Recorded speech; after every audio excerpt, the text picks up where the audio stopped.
ជំរាបសួរលោកគ្រូខ្ញុំបាទឈ្មោះសឹងសំណងមកវិទ្យាឌីនៅលេខរៀងទី33បាទសូមទូលគ្រូដែលខ្ញុំធ្វើវីដេអូយឺតមែនតើដោយសារតែមានបញ្ហាទូរស័ព្ទមានបញ្ហាបន្តិចហើយនឹងមានការរវល់ច្រើនអាទិត្យនេះបាទអរគុណច្រើនលោកគ្រូខ្ញុំសូមដំណើរការមេរៀនបាទមេរៀនថ្ងៃនេះយើងសង្ខេបមេរៀនទៅនឹងមេរៀនទី3ការវាយតម្លៃផ្នែកចំណេះដឹងនិងដំណើរការបញ្ញាបាទមេរៀនទី3នេះគឺស្ដីពីការវាយតម្លៃផ្នែកចំណេះដឹង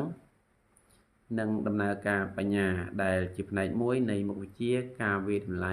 ការសិក្សាខ្លឹមសារសំខាន់នៃមេរៀននេះមានដូចខាងក្រោម1សេចក្តីផ្ដើមនិងនិយមន័យសំខាន់បាទគោលការណ៍គ្រឹះនៃការវាយតម្លៃការវាយតម្លៃដែលអាចទុកចិត្តបានចាប់ផ្ដើមជាមួយនឹងការពណ៌នាច្បាស់អំពីសមត្ថភាពដែលសិស្សរំពឹងទុកក៏ដូចជាសកម្មភាពដែលគ្រូរំពឹងទុកថាតើការរៀនរបស់យើងបង្រៀនរបស់យើងនិងការរៀនរបស់សិស្សគឺទទួលបានលទ្ធផលយ៉ាងណាដែរបាទបន្តទៀតគោលដៅនិងលទ្ធផលការសិក្សាបាទលទ្ធផលការសិក្សារំពឹងទុកគឺជាសម្បទាដែលសិស្សគួរដឹងនិងអាចធ្វើបានចេញពីចំណេះដឹងហើយត្រូវបានប្រើប្រាស់ក្នុងការជ្រើសរើសសម្ភារៈឧបទេសបាទបង្រៀនខ្លីខ្លឹមបាទដែលខ្លឹមសារមេរៀនអាចអភិវឌ្ឍដំណើរការបង្រៀននិងរៀននិងរៀបចំតេស្ត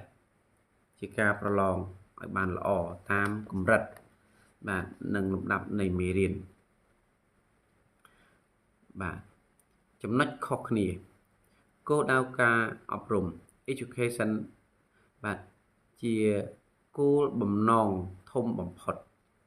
បាទចំណុចមួយទៀតគោលបំណងការអប់រំជាប្រយោគទូទៅអំពីលទ្ធផលសិក្សារបស់សិស្សដែលចង់បានក្រោយពេលរៀនចប់តាមកម្រិតសិក្សាឧទាហរណ៍ពួកគេអាចក្លាយទៅជាពលរដ្ឋដ៏ល្អពួកគេក្លាយទៅជាអ្នកជំនួញដ៏មានឥទ្ធិពលឬពួកគេក្លាយជាអ្នកដឹកនាំដែលមានសក្តានុពលបំផុតបាទស្តង់ដារជាប្រយោគអំពីអ្វីដែលសិស្សគួរដឹងនិងគួរធ្វើតាមនិងធ្វើបានក្នុងខ្លឹមសារមេរៀនតាមកម្រិតថ្នាក់របស់ពួកគេបាទវត្ថុបំណងនៃការអប់រំជាប្រយោគនៃការអនុវត្តជាក់ស្ដែងដែលត្រូវបង្ហាញនៅចុងបញ្ចប់នៃមេរៀននីមួយបាទវាគឺដូចទៅនឹងវត្ថុបំណងនៃការបង្រៀនដែរដែលជាលទ្ធផលបាទការសិក្សារបស់សិស្សពួកគាត់រំពឹងទុកឬសមត្ថភាពដែលអាចអង្កេតនិងវាស់វែងបានក្រោយពីគាត់បានទទួលការអប់រំបាទចំណុចបន្តទៀតវិធីឬប្រភេទវាយតម្លៃក្នុងថ្នាក់រៀនបាទមេរៀននេះបានបង្ហាញយើងពីប្រភេទនៃការវាយតម្លៃសំខាន់ដែលប្រើក្នុងថ្នាក់រៀនរួមមានសំណួរផ្អែកលើការជ្រើសរើសចម្លើយដូចជាសំណួរហេតុពហុជ្រើសរើសសំណួរជ្រើសរើសពីចម្លើយខុសឬក៏ត្រូវបាទឬក៏ជាសំណួរគូផ្គងឬក៏ជាសំណួរណាដែលយើងឲ្យចម្លើយទៅសិស្សងាយដែលគាត់ងាយនឹងទទួលបានងាយនឹងយល់ប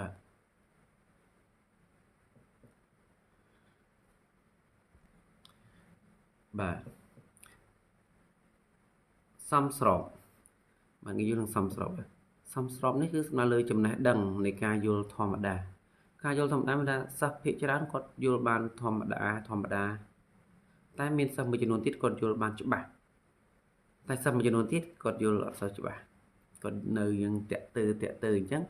យើងត្រូវតែពន្យល់គាត់រកហេតុផលសំណួរចម្លើយបន្ថែមដើម្បីឲ្យគាត់យល់កាន់តែច្បាស់បាទ មួយទៀតការបំពេញកិច្ចការបែបបង្ហាញបាទបំពេញកិច្ចការបែបបង្ហាញបាទផលិតកម្មមានថាការសរសេរជាកថាខណ្ឌសរសេរជាគម្រោងឬក៏សរសេរជាសិល្បៈបែបប្រវត្តិផ្សេងសរសេរធ្វើយ៉ាងម៉េចឲ្យគាត់ងាយយល់ក្នុងការដែលការសរសេរដូចយើងដាក់លំហាត់ហ្នឹងតែឲ្យគាត់មើលទៅអាចស្មានដឹងអំពីចម្លើយកាន់តែច្បាស់បាទមួយទៀតគឺតកតងនឹងជំនាញណាការថ្លែងសន្ទរកថាធ្វើការបង្ហាញឬការជជែកភាសាក្រុមក៏យើងអាចដឹងអំពីលទ្ធផលនៃការវិម្លាយថាតើមេរៀននឹងសិស្សអាចយល់បានប៉ុន្មានតើសិស្សគាត់អាចចាប់អារម្មណ៍បានប៉ុន្មានបាទចំណុចបន្ទាប់ទៀតសម្រាប់ជំនាញដែរបាទអរគុណបាទមួយទៀតការសួរសំណួរផ្ទាល់មាត់បាទ oral question បាទការសួរសំណួរផ្ទាល់មាត់នេះគឺសំខាន់ដែរបន្ទាប់ពីយើងរៀនយើងអាចបង្កើតជាសំណួរត្រេះរិះបានច្រើនឬក៏សំណួររិះរកបានច្រើនដើម្បីបង្កើតអន្តរកម្មរវាងគ្រូនិងសិស្សហើយកាន់តែច្រើនពេលដែលយើងបង្កើតសំណួរច្រើនសិស្សឆ្ងល់សិស្សសួរដេញដោលគ្នាទៅវិញទៅមកធ្វើឲ្យពួកគាត់នឹងចាប់អារម្មណ៍បានថាមេរៀននេះខ្ញុំចូលចិត្តរៀនខ្ញុំចាប់អារម្មណ៍ខ្ញុំយល់បានច្រើនជាគ្រូអាចវិតម្លៃបានតកតងនឹងការសួរដូចជាការសម្ភាសន៍បាទជាដើមដើម្បីវាស់ស្ទង់នៃកម្រិតយល់ដឹងរបស់សិស្សបាទមួយទៀតសម្រាប់បាទសំណួរដែលយើងធ្វើមានថាឲ្យសមហេតុផលនិងមួយទៀតការយល់ស៊ីជម្រៅអញ្ចឹងបើសិនជាគាត់យល់ហើយយើងអាចដាក់សំណួរឲ្យគ្រាងធំបន្តិចតកតងនឹងមេរៀនឲ្យគាត់បិទគិតពិចារណាឲ្យគាត់បានយល់និងស៊ីជម្រៅជាងមុនដើម្បីវាស់ស្ទង់កម្រិតតើគាត់យល់ដល់កម្រិតណាហើយគាត់អាចមានគំនិតឬក៏អ្វីដែលប្លែកអ្វីដែលថ្មីតកតងនឹងការរៀនមេរៀនហ្នឹងបាទយើងមិនរំពឹងទុកគ្រាន់តែគាត់ចេះតែក្នុងមេរៀនហ្នឹងទេយើងអាចរំពឹងថាគាត់នឹងអាចរៀនបានច្រើនពីមេរៀនហ្នឹងហើយ apply អ្វីដែលជារបស់ផ្ទាល់ខ្លួនរបស់គាត់បានដែរ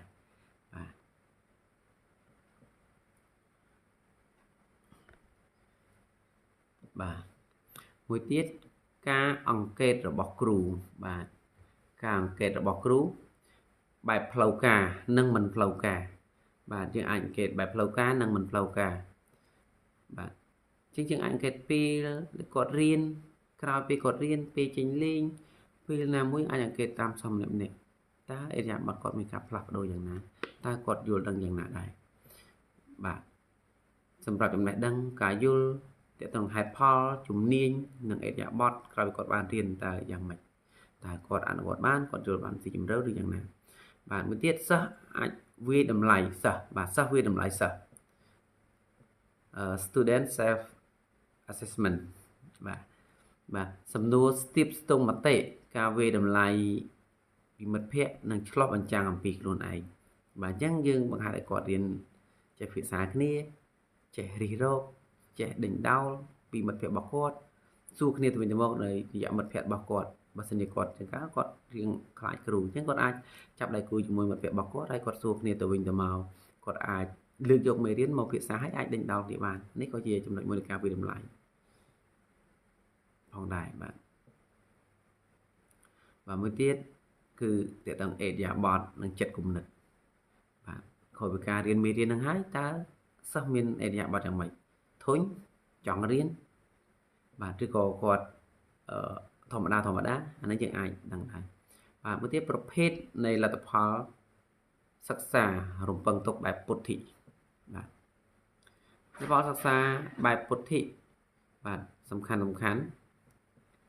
មាន3សំខាន់ដូចជាទី1ចំណេះដឹង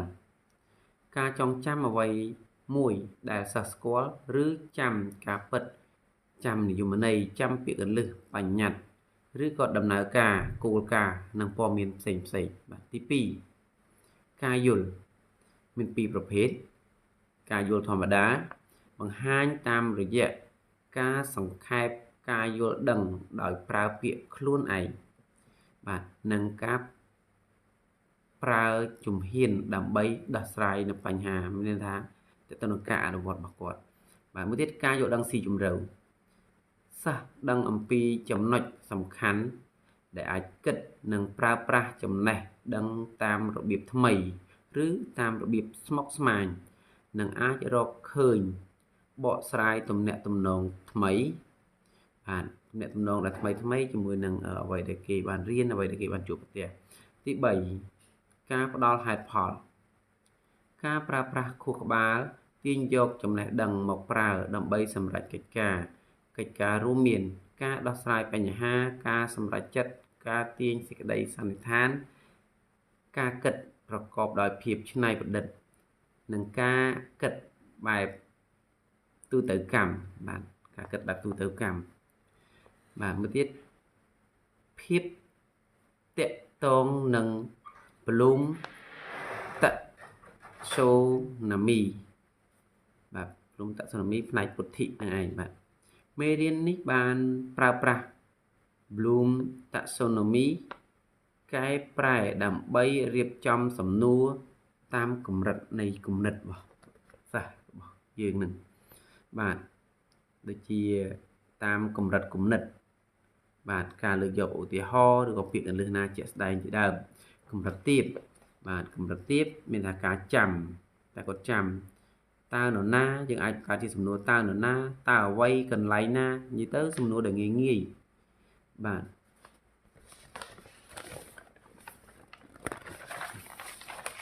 មួយទៀតគឺតើដល់នឹងកម្រិតគំនិតបាទគំនិតតើទៅការយល់បាទតើទៅការយល់មានតើអ្នកអាចសង្ខេបបានយ៉ាងដូចម្ដេចតើទៅនឹងរឿងហ្នឹងតើអ្នកអាចរៀនបានអ្វីខ្លះចូលអ្នកនិយាយអំពីចំណុចសំខាន់ខ្លឹមសារនៃមេរៀននេះបានដែរទេចូលអ្នកធ្វើសង្ខេបចូលអ្នកឆ្លើយសំណួរនេះថាធ្វើម៉េចឲ្យគាត់ក្តោបខ្លឹមសារនិងយល់ន័យនៃមេរៀនបានល្អបាទបន្ទាប់កម្រិតមធ្យមណាក្នុងការអនុវត្តកម្រិតមធ្យមតើអ្នកនឹងបង្ហាញបាទយ៉ាងដូចម្ដេចបាទចុចនោះហើយយើងឲ្យគាត់គូសផែនទីគំនិតបាទគូសផែនទីតើគាត់គិតយ៉ាងម៉េចផ្លូវណាគាត់គិតពីដំណើរការ process មួយហ្នឹងបាទមួយទៀតកម្រិតមធ្យមបាទចំណែកឯកម្រិតខ្ពស់វិញគឺតើតើនឹងការវិភាគតែម្ដងគាត់ចេះវិភាគចំណុចល្អចំណុចអាក្រក់បានត្រឹមត្រូវតើអ្នកអាចរៀបចំភាពខុសគ្នាបាទភាពដូចគ្នាដោយរបៀបណាយើងអាចឲ្យគាត់ប្រៀបធៀបចេះចំណុចល្អចំណុចអាក្រក់ឬក៏ចំណុចដែលគួរយកចំណុចដែលគួរបោះបង់និងបន្តមកទៀតគឺការវាយតម្លៃនេះគឺសិស្សគាត់អាចពេលដែលយើងបង្រៀនទៅគាត់អាចយល់ដឹងមេរៀនកាន់តែច្បាស់គាត់អាចទាញហេតុផលថាចំណុចណាដែលគាត់គួរយកចំណុចណាដែលគាត់គួរសិក្សានិងរៀនបានយើងដែរតើយើងវាតម្លៃយើងដឹងថាតើលទ្ធផលដែលសិស្សនេះយើងអាចទទួលបានឬអត់តើយើងពេញចិត្តនៅអ្វីដែលយើងបានធ្វើហើយឬនៅបាទចំណុចមួយទៀតគឺការបង្កើតថ្មីនេះជាចំណុចដែលសំខាន់សម្រាប់គាត់រៀនបានមិនត្រឹមតែគាត់សិក្សាតែពីរបស់គេទេគាត់អាចមានគំនិតថ្មីដែលអ្វីដែលជារបស់ខ្លួនឯងដូចយើងដែរយើងអាចបង្កើតចំណុចណាដែលជាចំណុចថ្មីយើងគិតថាបង្កើតឲ្យសិស្សនឹងងាយយល់សិស្សងាយធ្វើបានយើងអាចបង្កើតចំណុចនោះយកទៅអនុវត្តហើយសិស្សខ្លួនឯងដែរជួនកាលគាត់រៀនជាមួយយើងគាត់ចេះប៉ុណ្ណឹងតែស្រាប់គាត់មានគំនិតថ្មីក្នុងការចូលហ្នឹងមានថាល្អដែរបាទតើអ្នកអាចបង្កើតតារាងបញ្ជីបាទតើអ្នកអាចបង្កើតគំនិតនេះតើអ្នកអាចគិតថាវិធីដោះស្រាយនេះយ៉ាងម៉េចនេះជាអ្វីដែលយើងចង់បានបាទអរគុណច្រើនបាទហើយសម្រាប់លក្ខណៈវិនិច្ឆ័យក្នុងការជ្រើសរើសលទ្ធផលសិក្សារំពឹងទុក1បាទក្នុងពេលសិក្សានោះគឺជាការជ្រើសរើសលទ្ធផលសិក្សារំពឹងទុក1បាទក្នុងពេលសិក្សាគួរផ្អែកលើលក្ខណៈវិនិច្ឆ័យបាទលក្ខណៈវិនិច្ឆ័យមានដូចជា1ត្រូវកំណត់ចំនួនសមស្រប2ត្រូវសរសេរងាយស្រួលយល់បាទសរសេរងាយស្រួលយល់និង3